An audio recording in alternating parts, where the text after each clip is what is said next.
Hey there, Jakob here, and as you can see, I've been busy building some ukuleles.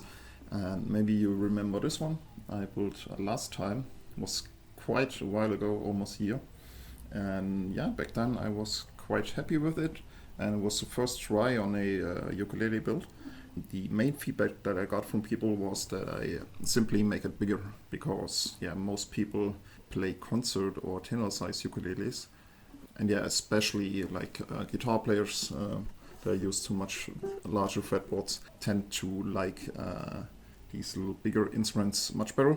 So yeah, I took it upon myself to kind of redesign and rethink what I've done here and put it more in line with my other instruments and kind of use the same design and construction philosophies that I use on my guitars, for example. What I came up with are these two ukuleles. Yeah, before I'm gonna talk about the design and the construction and everything, I want to have you take a listen to how they sound and how the different volume of the ukuleles especially compare, because yeah, it's quite a stark difference. Yeah, I thought the soprano ukulele sounds quite well, but yeah, in comparison kind of falls off. But you will see in a second, and I want to mention that I'm not going to change any sound, not any EQ or volume, neither when I'm talking or playing. It's just I'm lazy. Yeah, and you can get like a nice idea about how they really sound, how loud they are, and all of that. Yeah, these two small ones have like the same strings on them, and yeah, the tenor has a low G. So instead of yeah, and so that's the main difference from the strings. I believe these are all carbon strings. Yeah, no difference in that. But yeah, the different tuning and the wound low G string. But other than that, I'm gonna play some simple things, and you can hear the difference.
So yeah, as you could tell, the tenor is by far the loudest. Yeah, in direct comparison, trying to get it.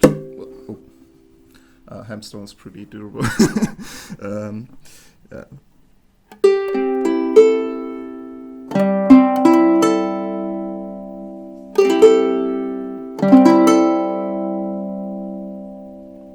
So yeah, this one is at least 3 times as loud.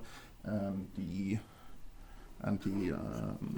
concert also much louder, much fuller sound. Not only because of like the low G string. Yeah, sound is quite different. Yeah, I want to kind of talk a little bit about the new design and what I did different than on the first, let's say, prototype. So I built these with the design principles that I use on my guitars in mind.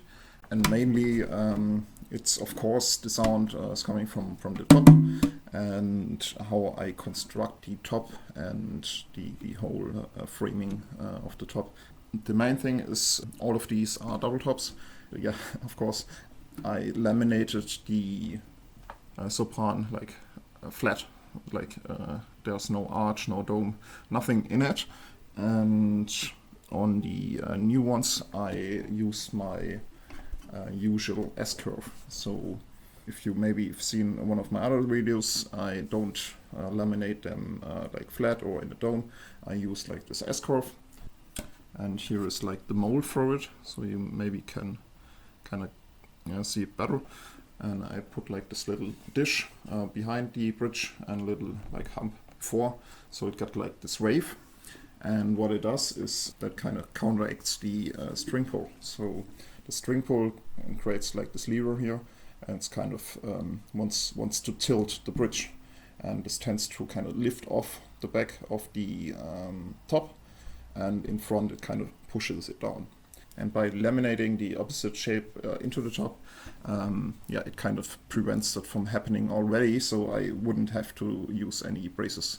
I still use them for like sound control and for the tuning, but as you can see, this one still has like this little curve. Hopefully you can see it. Yeah, and here is how the top looks. So I have like this solid frame out of plum, and this one is a top, and you have the spruce on the backside, and on the top I'm using Sono veneer, and Sono veneer is a subclass of Sono wood. They make it in Switzerland, and yeah, so it presses down the veneer from like 0.6 millimeters to 0.3, or even a little less depending. So you barely can see how thick it is. And then I have like this millimeter of honeycomb Nomex material, which is like super light, weighs basically nothing. And on the back there is the spruce. And as you can see, I am using a kind of a fan bracing here. It's a mixture between fan and lattice bracing. The lattice bracing I used on the sopran I wasn't very happy with, because like there are a lot of these intersections that were very close to the border, and as you can see, you want to kind of shave off like the ends, and this is also like, if this gets closer to the border, it gets very, very awkward, because you have like this high stiff point at the border, and you want to have like shave it off to the borders. You want the stiffness in the middle. Yeah, so this is like fan bracing, but with some lattice elements in there. And yeah, you can also maybe see the curve a little better on here. Yeah, these are quite light, about 30 grams, and with like full spruce maybe 25.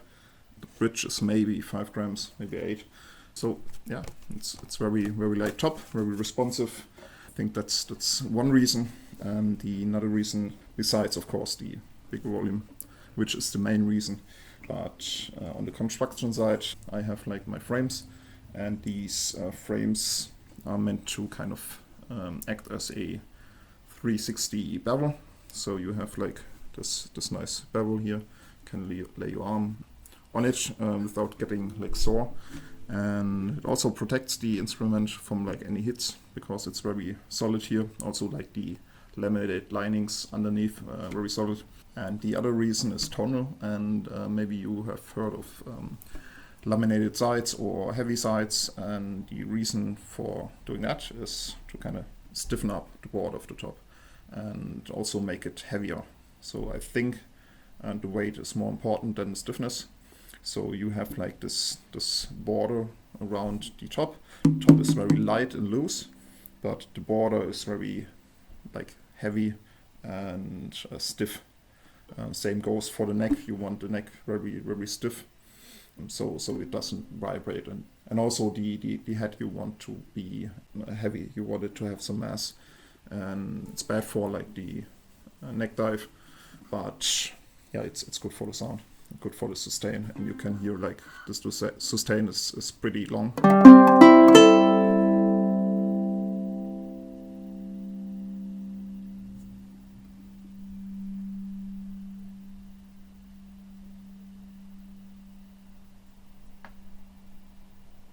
Yeah, it's still going, but you get the idea. And yeah, so that's the main reasons I think. Yeah, these are so much better. And also, I've been working on the bodies. So this is a different design. So on the sopran, the design was a little bit less defined. And now I have like this nice dish in here. And what it's supposed to do is to have like the opposite shape of my round belly. And so you can kind of hold it in here. And I always felt a little bit hard to kind of play the ukulele because you always have to kind of hold it with your left hand while you're playing. Yeah, this concave shape, it helps a little bit to kind of prevent it from like tilting. Yeah, it also makes it so it's very wedged here. It's like a Manso wedge. Gets like nice and close to your body. Also got like my side port. I don't have like a cutaway or anything. Thought it would be best solution to have like the side port because mostly you play ukulele for yourself, so you have like the projection to the listener. Yeah, and also you don't have like a massive hole in here which you would have to kind of stiffen up and kind of work around, and so I can have like a nice big area that's kind of vibrating, and the hole is like pushed to the side, and therefore it doesn't cause any problem from like the structural side. Other than that, I have changed the construction on the neck a little bit, so there's like a very stiff and heavy bar, like cross brace going over here, and a little bit of a block in the middle. Yeah, therefore I don't need like this carbon fiber rod I had like connecting to the back, which didn't really do much. And I hope it wasn't too much talking, too much nerding out about like the construction. But as you can see, I'm really happy how these turned out. And I have a couple more bodies made. So for the concert, I have like I think seven more. And for the tenor, I think 3 or 4, which I'm gonna complete hopefully soon.